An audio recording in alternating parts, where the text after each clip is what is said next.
നീതീകരിക്കാനാകാത്ത Donald ട്രംപിന്റെ പകരച്ചുങ്കത്തെ അല്ലെങ്കിൽ ചുങ്കം എന്നുള്ള ഭീഷണിയെ നേരിടാൻ വേണ്ടി ഒരുങ്ങുകയാണ് ഇന്ത്യ. ഏതു തരത്തിലായിരിക്കും ഇന്ത്യയുടെ വിപണിയെ, ഇന്ത്യയെ അത് ബാധിക്കാൻ പോവുക എന്നുള്ളതാണ്.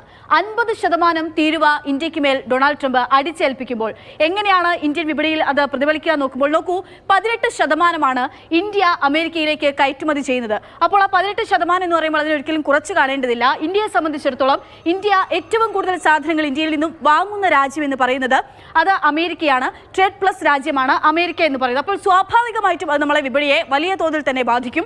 അത് ഏതൊക്കെ മേഖലയാണ് ബാധിക്കാൻ പോകുന്നത് എന്നുള്ളതാണ്. അതിൽ ഏറ്റവും പ്രധാനമാണ് വസ്ത്ര കയറ്റുമതി. തമിഴ്നാട് പോലുള്ള സംസ്ഥാനങ്ങളിൽ നിന്നും ഏറ്റവും കൂടുതൽ വസ്ത്രങ്ങൾ കയറ്റുമതി ചെയ്യുന്ന രാജ്യങ്ങളിലൊന്ന് അമേരിക്കയാണ്. അപ്പോൾ സ്വാഭാവികമായിട്ടും വസ്ത്രമേഖലയെ അത് ബാധിക്കും. ഇനി അതായത് ആഭരണങ്ങളെ സംബന്ധിച്ചിടത്തോളം വജ്ര വ്യാപാരത്തെ വലിയ തോതിൽ തന്നെ ഇത് സാരമായി തന്നെ ബാധിക്കാനുള്ള സാധ്യതയുണ്ട്. കാരണം അതിൻ്റെ കയറ്റുമതിയെയും ആ ഉൽപ്പന്നങ്ങളുടെ ഡിമാൻഡ് ഇല്ലാതാക്കുന്ന തരത്തിലേക്കും കൊണ്ടെത്തിക്കും. ഒപ്പം ടയർ ലോഹ വ്യാപാരത്തെ ബാധിക്കാൻ സാധ്യതയുണ്ട്. ഒപ്പം തന്നെ ഇന്ത്യയിൽ നിന്നും ഏറ്റവും കൂടുതൽ അമേരിക്കയിലേക്ക് കയറ്റി അയക്കുന്ന മറ്റൊന്ന് ഈ വാഹനത്തിന്റെ സ്പെയർ പാർട്സ് ഉൾപ്പെടെയുള്ള ഭാഗങ്ങളാണ്. അപ്പോൾ ആ മേഖലയ്ക്കും ഇത് വലിയ തോതിൽ തന്നെ ഈ ചുങ്കം അത് തിരിച്ചടിയാകുമെന്നുള്ളതാണ്. ഇനി എന്തു ചെയ്യും ഇന്ത്യ ഈ വിഷയത്തിൽ എന്നുള്ളതാണ്. ഇന്ത്യയെ സംബന്ധിച്ചിടത്തോളം ഇതിൽ റഷ്യയെ കൂടുതൽ ആശ്രയിച്ചുകൊണ്ട് തന്നെ ഈ പകര ചുങ്കത്തിന് ഒരു പ്രതിവിധി കാണാൻ വേണ്ടിയാണ് ഒരുങ്ങുക. അതായത് ഇന്ത്യയെ സംബന്ധിച്ചിടത്തോളം ഇന്ത്യ റഷ്യയിൽ നിന്നും കൂടുതൽ സാധനങ്ങൾ വാങ്ങുന്നത് കൊണ്ട് തന്നെയാണ്, അല്ലെങ്കിൽ ഇന്ത്യ എണ്ണയ്ക്ക് വേണ്ടി റഷ്യയെ ആശ്രയിക്കുന്നതാണ് അമേരിക്കയെ സംബന്ധിച്ചിടത്തോളം പിഴച്ചുങ്ക ചുമത്താനുള്ള കാരണമെന്ന് പറയുന്നത്. അപ്പോൾ അതുകൊണ്ട് തന്നെ റഷ്യയെ കൂടുതൽ ആശ്രയിക്കുകയാണെന്നുള്ളതാണ് ഇന്ത്യയുടെ അടുത്ത ഘട്ടം. അതിനായി അജിത് ഡോവൽ അദ്ദേഹം ഇപ്പോൾ തന്നെ റഷ്യയിലുണ്ട്. അദ്ദേഹം പുടിനെ കാണും.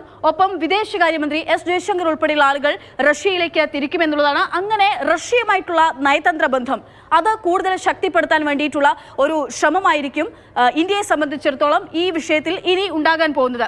അതായത് ഏറ്റവും ബേസിക് ആയിട്ട് മനസ്സിലാക്കേണ്ട കാര്യം ഇത്രമാത്രമാണ്: ട്രംപിന്റെ സമ്മർദ്ദങ്ങൾക്ക് ഒരു തരത്തിലും ഇന്ത്യ വഴങ്ങില്ല എന്നുള്ളത്.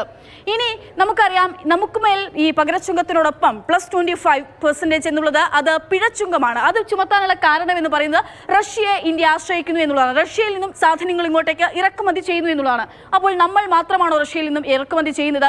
അല്ല. നോക്കൂ, യുഎസും യൂറോപ്യൻ യൂണിയനും ഒക്കെ റഷ്യയിൽ നിന്ന് ഇറക്കുമതി ഇപ്പോഴും തുടരുകയാണ്. അപ്പോൾ അവർക്കൊന്നുമില്ലാത്തത് എന്തുകൊണ്ട് നമുക്ക് എന്നുള്ള ചോദ്യമാണ്. അവിടെയാണ് ഇതൊരു തരത്തിലും നീതീകരിക്കാനാകുന്നതല്ല എന്നുള്ള കാര്യം ഇന്ത്യ ചൂണ്ടിക്കാണിക്കുകയും ചെയ്യുന്നത്.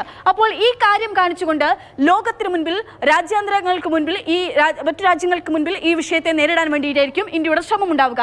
മറ്റൊരു കണക്ക് ഇവിടെ കാണാൻ പോകുന്നത്, നേരത്തെ നമ്മൾ സൂചിപ്പിച്ച പോലെ തന്നെ റഷ്യയിൽ നിന്നുള്ള എണ്ണയുടെ ഇറക്കുമതി, കൂടുതൽ എണ്ണ വാങ്ങുന്ന രാജ്യങ്ങൾ ഏതൊക്കെ എന്നുള്ളതാണ് നമ്മൾ ഈ കാണുന്ന കണക്കെന്ന് പറയുന്നത്.